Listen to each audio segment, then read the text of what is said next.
Hey everyone, welcome back to the channel. If you're a healthcare professional getting ready to take the OET test, then you've come to the right place. Today, I'm going to share 5 expert tips that will help you nail the OET writing test and get the score you need to move forward in your career. Let's jump right into tip number 1, and that is, understand the case notes before you start writing. You'd be surprised how many candidates lose marks because they don't fully comprehend the patient details provided. Always take a few minutes to read and reread the case notes. Ask yourself, who's the patient? What's the purpose of the letter? Should you be asking for advice or informing about a treatment plan? Remember, you don't need to include every single note, just the most relevant details for the reader. Tip number 2 is, be clear and concise.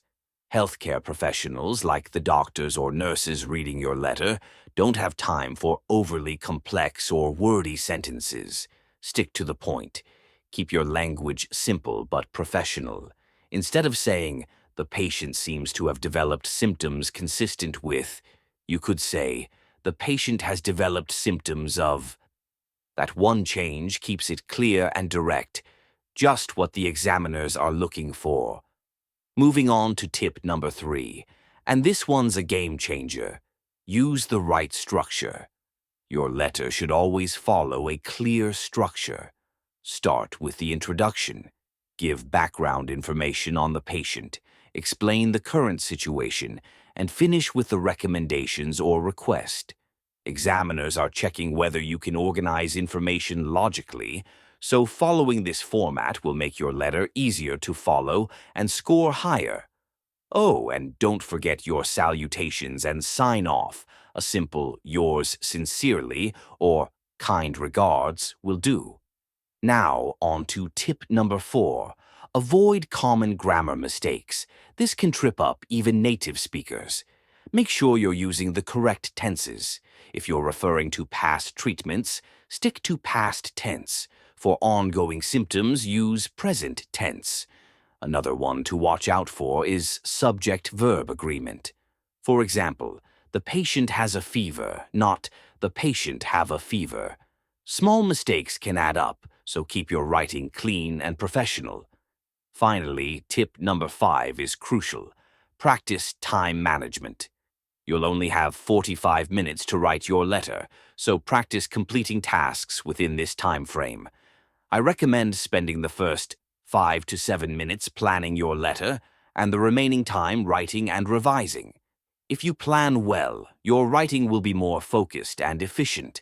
And remember, don't rush to include everything. Quality over quantity.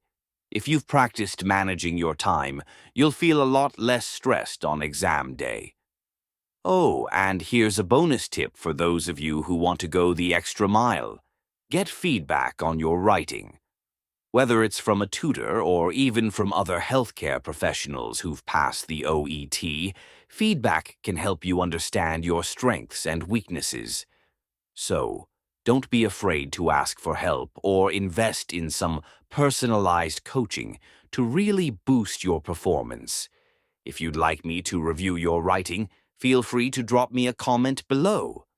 All right, let's quickly recap the 5 expert tips to help you ace the OET writing test. 1. Understand the case notes. 2. Be clear and concise. 3. Use the right structure. 4. Avoid common grammar mistakes. Practice time management. If you follow these tips, you'll be well on your way to achieving your target score. Before you go, if you found this video helpful, don't forget to like, comment, and subscribe for more OET test prep tips. I've got plenty more coming your way. Thanks for watching and best of luck with your OET preparation. You've got this.